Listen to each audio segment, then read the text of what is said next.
आपल्यासोबत बच्चू कडू स्वतः आहे. भाऊ, कर्जमुक्तीची आठवण आणि मेळघाट संघर्ष यात्रा तुम्ही 8 दिवसात त्यासाठी आम्ही 18 तारखेला एक पत्रकार परिषद ठेवली. तिथं सगळा खुलासा व्हायच, म्हणजे मुद्दे वाईज खुलासा व्हायच. कर्ज आणि एकंदरीत मेळघाटचा संघर्ष का आहे ते आम्ही 18 तारखेला सांगू. 1 ते 10 मार्चपर्यंत आमची यात्रा राहील. शेतकऱ्यांची कर्जमाफी व्हावी यासाठी जिल्हा बँकेकडून सरकारनं माहिती गोळा करणं सुरू केलेलं आहे. येणाऱ्या अर्थसंकल्पात गोड बात आमची जिल्हा मध्यवर्ती बँक राज्यात पहिली आहे. सगळी माहिती अपडेट करून आम्ही दिलेली आहे. राज्यात पहिली सगळी, म्हणजे फक्त आता काहीतरी 1-2 हजार नावं द्यायचे राहिले आधार कार्ड वगैरे, पण ती राज्यातली पहिली बँक ठरली. आणि आता गोड बातमी जरी असली तरी ते चालू वर्षातलं कर्ज माफ केलं नाही तर आम्ही रेल्वे धावू देणार नाही. तुमची 30 जूनची तारीख 30 जूनची तारीख तर आहेच. त्यांनी कर्जमाफी करताना चालू कर्जदार सोडू नये, कारण तो चालू कर्जदार हा दुष्काळातला कर्जदार आहे आणि तो कमी भावाचाही कर्जदार आहे, कारण त्याला भाव भेटलेच नाही. हमी भावात तुम्ही खरेदीच केली नाही. 10% फक्त सोयाबीनची खरेदी केली, कापसाची तर केलीच नाही. ते फार कमी आहे, 15% आहे. पुलवामा हल्ल्यामध्ये जे शहीद काही नागरिक यांचा मृत्यू पडला होता, त्यांच्या कुटुंबाला सरकार मदत देणार होती, सरकारी नोकरी देणार होती, परंतु महाराष्ट्रातले जे जगदाळे कुटुंब आहे त्यांच्याकडे सरकार लक्ष देत नाही असं कुटुंबियांनी आरोप केलेला आहे. फार गंभीर गोष्ट आहे. म्हणजे अशा लोकांसाठी सरकार जर इतका वेळ लावत असेल, त्या बाबतीत गंभीर नसेल, तर मला वाटतं सरकार म्हणून बसण्याची काही लायकी नाही वाटत यांची.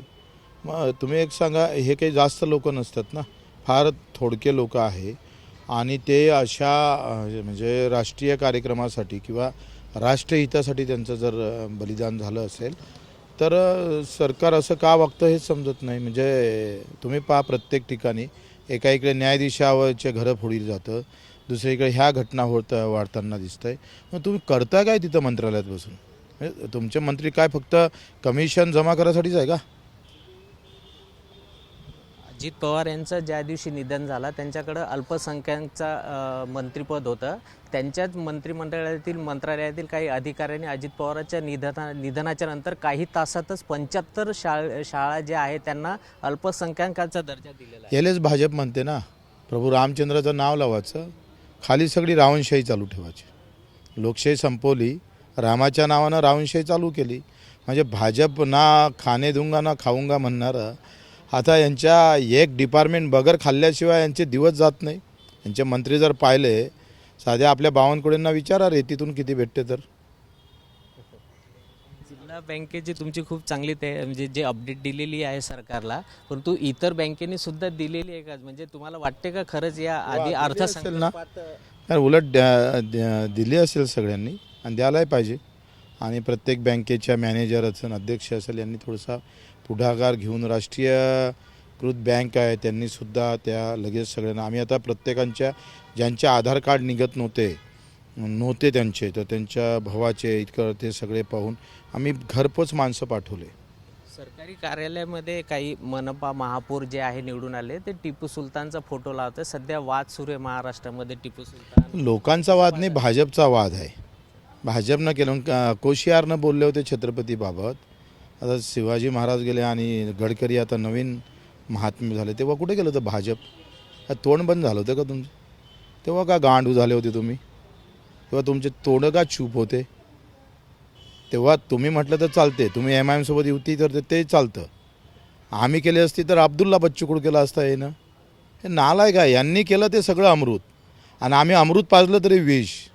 धंदा झाला आहे साल्यांचा. धर्माच्या नावानं लोकांना भडकाचं, जातीच्या नावानं भडकाचं, महापुरुषांच्या नावानं भडकाचं, प्रत्येक महापुरुषाच्या मागं जात टिकून द्यायची, धर्म चिटकाचा. प्रत्येक महापुरुषाचं आपापलं योगदान आहे ना, ते का तुम्ही लक्षात घेत नाही? तुम्ही सांगा, टिपू सुलतानच्या विरोधात निजामशाही होती, काही पेशवे होते आणि इंग्रज एकत्र मिळून, तिघं एकत्र मिळून त्यांच्यावर हल्ला झाला होता. आणि टिपू सुलतान हे इंग्रजाच्या लढाईत लढता ते मरण पावले. काही कमी जास्त असेल, मी काही इतिहास तज्ज्ञ नाही आहे, पण काही गोष्टी तर चांगल्या स्वीकारावं लागेल ना तुम्हाला.